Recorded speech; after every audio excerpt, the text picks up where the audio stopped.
اچھا، تو آج ہم تاریخ کی ایک ایسے باب کی بات کر رہے ہیں جس پر بہت کچھ لکھا گیا ہے الگ الگ زاویوں سے۔ ہم بات کر رہے ہیں پیغمبر اسلام کے ایک صحابی البراء بن عازب کی۔ جی ہمارے پاس جو ذرائع ہیں وہ کافی وسیع ہیں۔ ایک ایسی جامع تحقیق جس میں البراء بن عازب کی شخصیت کو سنی، شیعہ، سابق مسلم اور یہاں تک کہ سیکولر علمی زاویوں سے بھی پرکھا گیا ہے۔ بالکل۔ تو مقصد صرف یہ جاننا نہیں کہ وہ کون تھے، بلکہ یہ سمجھنا ہے کہ ایک ہی انسان کی زندگی کی کہانی اتنی مختلف کیسے ہو سکتی ہے۔ یہ کھوج دراصل سچائی اور روایت کی نوعیت کو سمجھنے کی کوشش ہے۔ یہی اس میں سب سے دلچسپ بات ہے۔ تو آئیے بالکل شروع سے شروع کرتے ہیں۔ البراء بن عازب تھے کون؟ ان کا بنیادی تعارف کیا ہے؟ دیکھیں، البراء بن عازب کا تعلق تھا مدینہ کے ایک بہت ہی معزز قبیلے سے، بنو اوس سے۔ بنو اوس سے، ٹھیک۔ جی، وہ مدینہ میں ہی پیدا ہوئے اور اپنی زندگی کا بڑا حصہ وہیں گزارا، لیکن ان کی وفات کوفہ میں ہوئی، مطلب اس وقت جو نیا اسلامی مرکز بن رہا تھا۔ اچھا۔ ان کی شہرت کی ایک بڑی وجہ ان کا فوجی کیریئر ہے۔ ذرائع بتاتے ہیں کہ انہوں نے پیغمبر اسلام کے ساتھ تقریباً 15 یا اس سے بھی زیادہ جنگوں میں حصہ لیا۔ 15 جنگیں، واہ، یہ تو مطلب بہت زیادہ ہیں۔ جی 15، لیکن میں نے یہ بھی پڑھا ہے کہ بدر کی مشہور جنگ میں وہ شامل نہیں ہو سکے تھے۔ بالکل، اور اس کی وجہ بھی بڑی دلچسپ ہے۔ وہ اور عبداللہ بن عمر جیسے کچھ دوسرے نوجوان صحابہ بہت پرجوش تھے، لڑنا چاہتے تھے۔ اچھا۔ لیکن پیغمبر اسلام نے انہیں کم عمر ہونے کی وجہ سے اجازت نہیں دی۔ اس سے اندازہ ہوتا ہے کہ وہ بالکل شروع سے ہی تحریک کا حصہ بننے کے لیے کتنے بیتاب تھے۔ صحیح، لیکن ان کا کردار صرف میدان جنگ تک تو محدود نہیں تھا، ہے نا؟ نہیں، بالکل نہیں۔ وہ سیاسی طور پر بھی کافی فعال رہے۔ حضرت عثمان رضی اللہ کے دور میں انہیں فارس کے ایک اہم شہر رے کا گورنر مقرر کیا گیا۔ رے، یہ آج کے تہران کے قریب ہے؟ جی بالکل، اور یہ اس وقت ایک بہت بڑی ذمہ داری تھی۔ تو وہ صرف ایک سپاہی نہیں تھے، ایک منتظم بھی تھے۔ اور پھر جب مسلمانوں میں خانہ جنگی کا دور آیا، تب ان کا کیا کردار تھا؟ تب انہوں نے حضرت علی کا ساتھ دیا۔ جنگ جمل، صفین اور نہروان، تینوں بڑی جنگوں میں وہ ان کے ساتھ شریک رہے۔ اچھا۔ ان سے منسوب روایات کی تعداد بھی کافی زیادہ ہے، تقریباً 305 کے قریب۔ 305؟ جی، لیکن حیرانی کی بات یہ ہے کہ ان کی ذاتی زندگی پر، مطلب بیویاں، بچے، روزمرہ کے معاملات، اس پر کلاسیکی سوانح نگار بالکل خاموش ہیں۔ شاید اس دور میں توجہ زیادہ تر عوامی اور فوجی کارناموں پر ہی ہوتی تھی۔ شاید۔ اچھا، تو یہاں سے گتھی تھوڑی الجھنا شروع ہوتی ہے۔ ایک طرف وہ حضرت عثمان کے مقرر کردہ گورنر ہیں، جی، اور دوسری طرف وہ حضرت علی کے ساتھ مل کر ان کے مخالفین سے جنگ لڑ رہے ہیں۔ یہ تو ایک واضح تضاد ہے۔ بالکل ہے۔ تو سنی روایت اس تضاد کو کیسے دیکھتی ہے؟ سنی نقطہ نظر میں البراء کو ایک انتہائی قابل احترام اور معتبر راوی یعنی ثقہ مانا جاتا ہے۔ ثقہ؟ جی، اس کے پیچھے ایک پورا عقیدہ ہے عدالت الصحابہ کا، یعنی یہ کہ تمام صحابہ نیک نیت اور راست باز تھے۔ اچھا، تو اس نظریے کے مطابق ان کے فیصلے غلط ہو سکتے ہیں لیکن نیت پر شک نہیں کیا جا سکتا؟ بالکل۔ ان کا حضرت علی کا ساتھ دینا ایک پیچیدہ سیاسی صورتحال میں ان کا اجتہاد تھا، مطلب ان کی اپنی سمجھ بوجھ پر مبنی فیصلہ۔ تو اجتہاد کا مطلب تو یہ بھی ہوا کہ وہ غلط پر ہو سکتے تھے؟ جی، ہو سکتے تھے۔ سنی نظریہ یہ ہے کہ اگر مجتہد کا فیصلہ درست ہو تو دوہرا اجر، اور اگر غلط ہو تب بھی نیت کا ایک اجر تو ملتا ہے۔ اچھا۔ بلکہ وہ اس بات کی طرف بھی توجہ دلاتے ہیں کہ البراء نے خود حدیث غدیر روایت کی ہے، جس میں پیغمبر اسلام نے حضرت علی کی تعریف کی۔ لیکن سنی علماء اس حدیث کو سیاسی جانشینی کا اعلان تو نہیں مانتے ہیں نا؟ نہیں، وہ اسے حضرت علی کی فضیلت اور ان سے محبت کا اظہار مانتے ہیں۔ ٹھیک ہے، یہ تو سنی نقطہ نظر ہو گیا، لیکن مجھے لگ رہا ہے کہ شیعہ نقطہ نظر وہ تو بالکل ہی الگ ہوگا۔ آپ نے بالکل صحیح سمجھا۔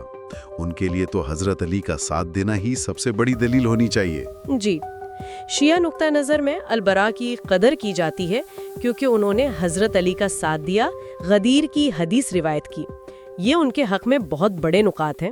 لیکن مجھے لگ رہا ہے اس میں کوئی لیکن ہے۔ بالکل ہے، کہانی یہاں ختم نہیں ہوتی، یہیں سے ان کے لیے اصل سوالات شروع ہوتے ہیں۔ کیسے سوالات؟ دیکھیں، سب سے بڑا سوال تو یہی ہے کہ اگر البراء غدیر خم کے چشم دید گواہ تھے تو پھر وہ 25 سال تک خاموش کیوں رہے؟ 25 سال